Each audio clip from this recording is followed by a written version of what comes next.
அனைத்து நண்பர்களுக்கும் வணக்கம். கதைகளோடு உங்களுடன் இணைந்திருப்பது இதய உணர்வுகள். இந்த கதை விறுவிறுப்பாகவும் சுவாரஸ்யம் குறையாமல் உங்கள் மனதை கவரும் கதையாக இருக்கிறது. இந்த கதையை ஸ்கிப் பண்ணாமல் முழுமையாக பாருங்கள். நம்ம சேனலுக்கு மறக்காம சப்ஸ்கிரைப் மற்றும் லைக் செய்து விடுங்கள்.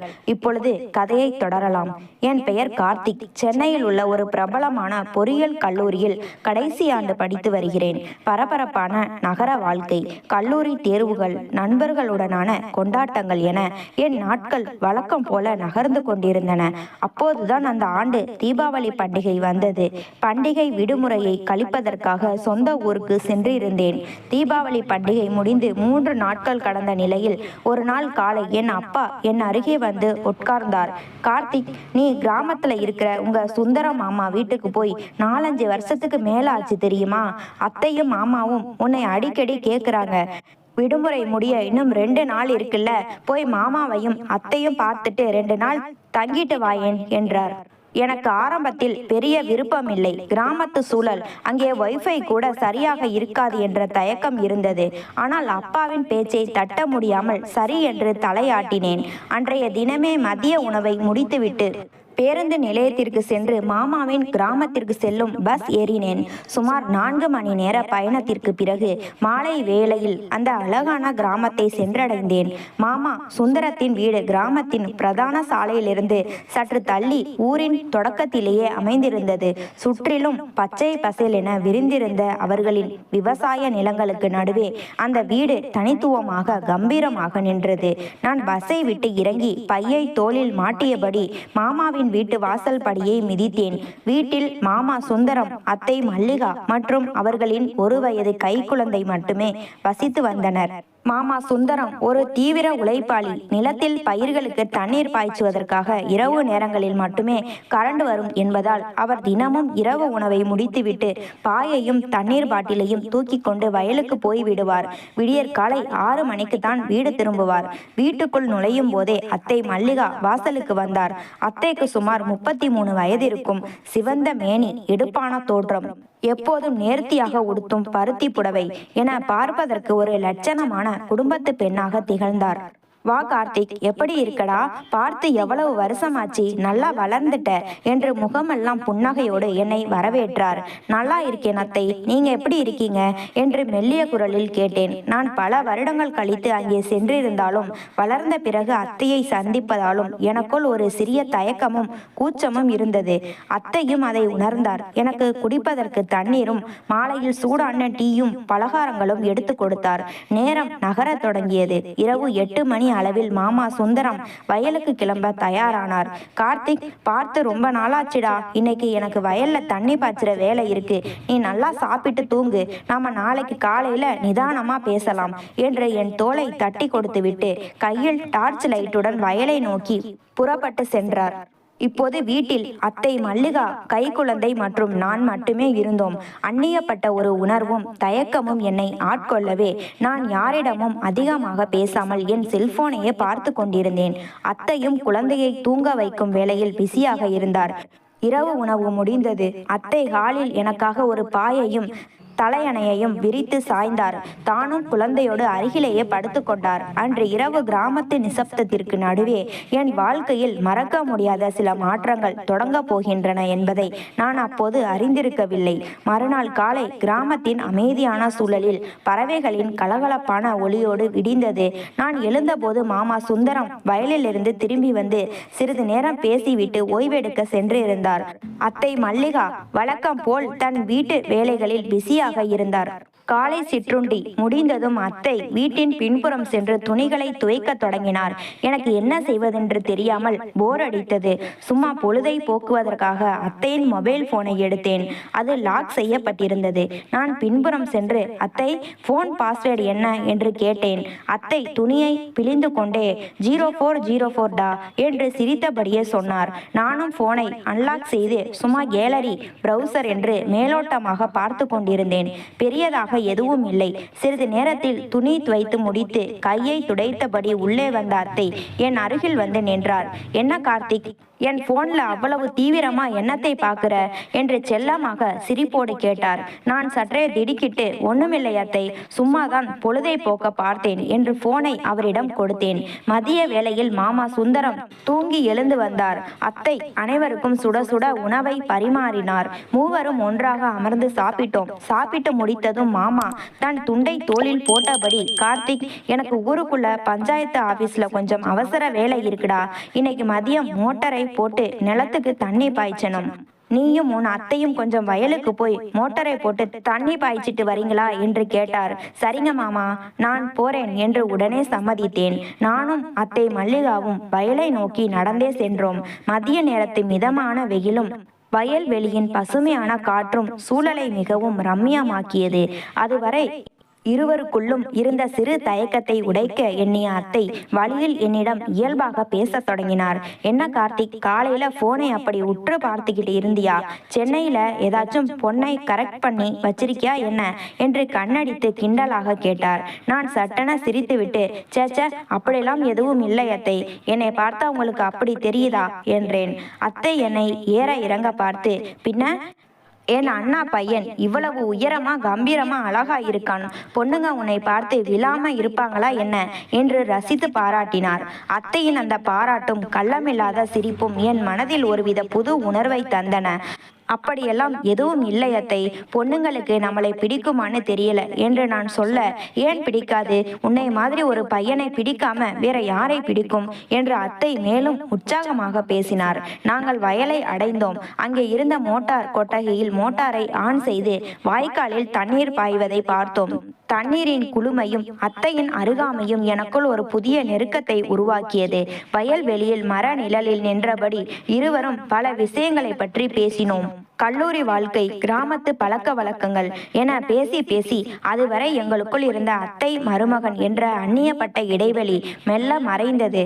மாலை வேளையில் வீடு திரும்பும் போது நாங்கள் இருவரும் வெறும் உறவினர்களாக மட்டுமல்லாமல் மனதளவில் எந்த விஷயத்தையும் ஒளிவு மறைவின்றி பேசக்கூடிய நல்ல தோழர்களாக மாறியிருந்தோம். அந்த மெல்லிய நெருக்கம் அன்றைய இரவை நோக்கி எங்களை அறியாமலேயே அழைத்து சென்று கொண்டிருந்தது.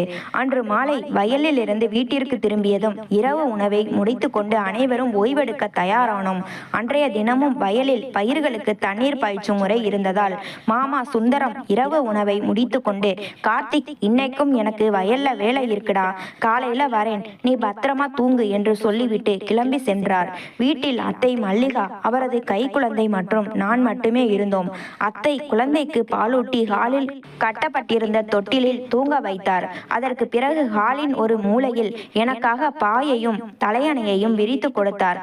கார்த்திக், கொசு அதிகமா இருக்கும், இந்த மின்விசிறி காத்து வர மாதிரி படுத்துக்கோ என்றபடி அத்தையும் தொட்டிலுக்கு அருகிலேயே தனக்கான மெத்தையை விரித்து படுத்து கொண்டார். இரவு சுமார் 11 மணி இருக்கும். திடீரென கிராமத்தில் மின்சாரம் துண்டிக்கப்பட்டது.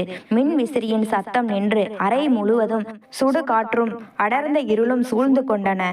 இருட்டில் கடிகாரத்தின் டிக் டிக் சத்தமும் வெளியே வீசிய மெல்லிய காற்றின் உராய்வும் மட்டுமே கேட்டுக்கொண்டிருந்தன. அந்த அடர்ந்த இருட்டில் சில அடி தூரத்திலேயே அத்தை படுத்திருப்பது எனக்குள் ஒரு விவரிக்க முடியாத படபடப்பையும் கிளர்ச்சியையும் ஏற்படுத்தியது. பகலில் நாங்கள் பேசிய பேச்சுக்களும் அத்தையின் அந்த அழகிய சிரிப்பும் என் மனக்கண் முன்னே வந்து சென்றன. அத்தை என் பக்கமாக திரும்பி படுத்து மெல்ல தொட்டிலை கயிற்றால் ஆட்டிக்கொண்டே அசைவற்று தூங்கிவிட்டார். என் மனதில் பயமும் ஆசையும் மாறி மாறி போராடின. இதய துடிப்பு சீரற்ற முறையில் எகிரியது.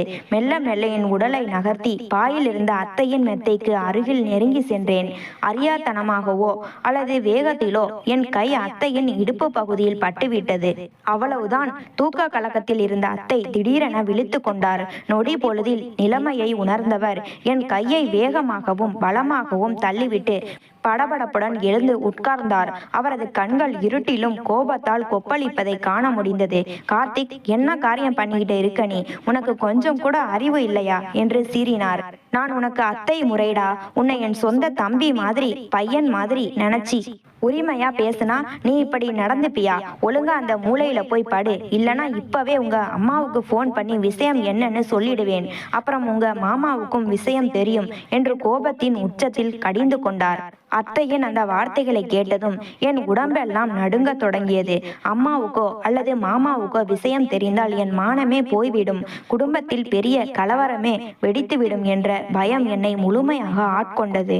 நான் பதறி அடித்துக்கொண்டு இருட்டிலேயே கைகூப்பி, அத்தை ப்ளீஸ் அத்தை, என்னை மன்னிச்சிடுங்க, ஏதோ தெரியாம புத்தி கெட்டு பண்ணிட்டேன். ப்ளீஸ் இந்த விஷயத்தை அம்மா கிட்டேயோ மாமா கிட்டேயோ சொல்லிடாதீங்க அத்தை.